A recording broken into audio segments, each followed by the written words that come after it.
down this one. This is my first one, but directions be like, Oh, oops. There we go. Okay. Oh. So we have Rachel. We have me, Laura, and Jaden. Okay.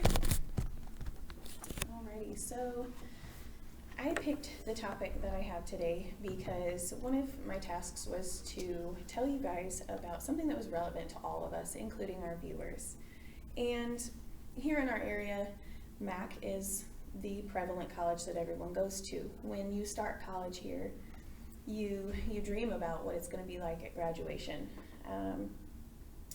But if you're like me and you want to go to the Mac Law Enforcement Academy, or your son or daughter does, you might be extremely surprised to find out that the graduations here for the Mac Law Enforcement Academy are actually held at a church down the road called Christian Life Church.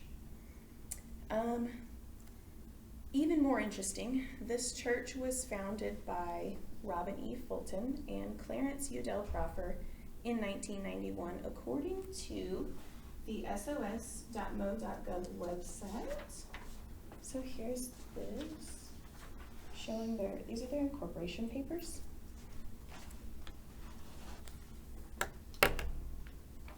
I pastored youth at this church from the year 2017 to the year 2021, and I actually got the privilege of doing the media and sound for the Mac Law Enforcement. I'm not sure why I'm shaking now. Graduations in those years. I witnessed quite a few illegalities in that church as a youth pastor there that a lot of people are still unaware of. I actually called in January of 2022 to report some of those things that I was witnessing, to which a officer called Detective Pratt from the St. Francis County Sheriff's Department actually told me, just a second.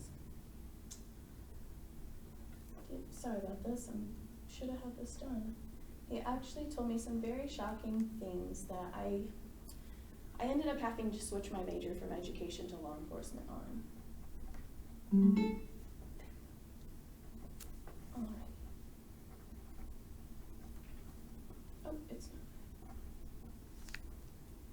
not. It might be extremely too loud now. Everybody knows that Proffers is notorious for, the illegal immigrants. Heck, they have the religion part of it. Yes. Hiding behind the religion and things like that.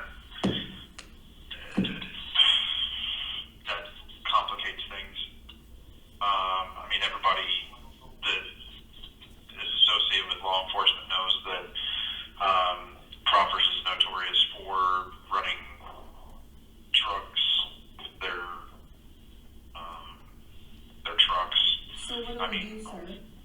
People and that was my shocking call with the St. Francis County Sheriff's Department regarding the founders of this church.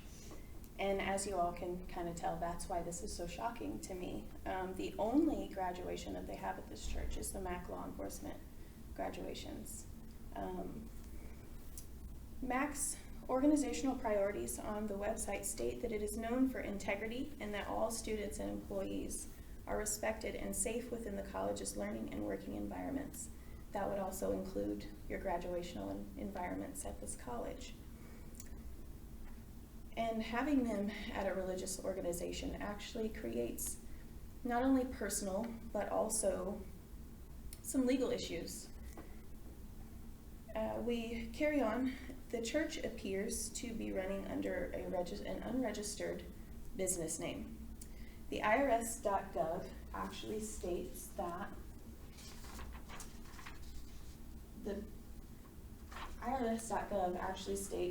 the federal registered name for the church is Christian Life Ministry.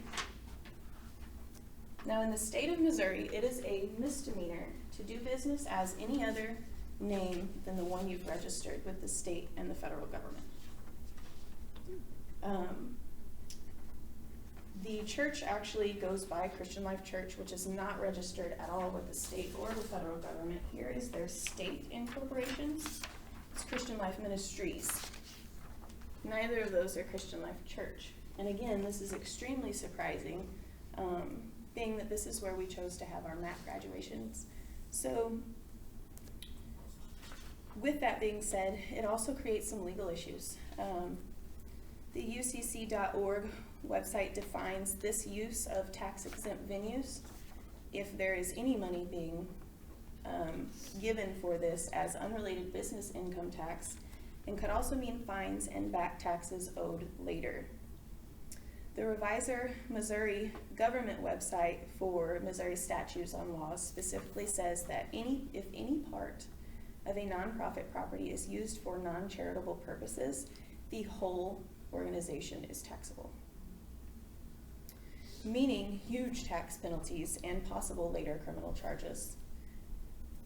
My conclusion with this is that a lot of people don't understand the personal implications this has for students here at MAC, because some people, this is the year 2021, a lot of people don't so much agree with religion or Christianity or those types of things. And with MAC pledging to foster a respectful, inclusive environment for everyone and an integrity-driven environment, this is something I felt like we all needed to be aware of. These things that the police have said, and the fact that this church is operating quite illegally for us to have our MAC graduations there, I was very surprised. The biggest issue this created for me as a student, and why I felt it was relevant to all of us as instructors, students, and just neighbors, is that we all are tasked with caring about each other. We're tasked with being aware of our relationships and our connections, both business and personal. And this is one of those things where I felt like we may have just a little bit of a laxed view on where we are holding our graduations now. I personally wanted to graduate the MAC Law Enforcement Academy next year, but I actually might not be able to, because like I said, I went to this church and I was a youth pastor there, and I'm no longer allowed to come back for speaking to the police about what I did. So I felt like everybody at MAC needed to know this, and I hope that it helps future students not have to choose between MAC or somewhere else based on their religion or their past connections. So, Thank you. Very, very informative.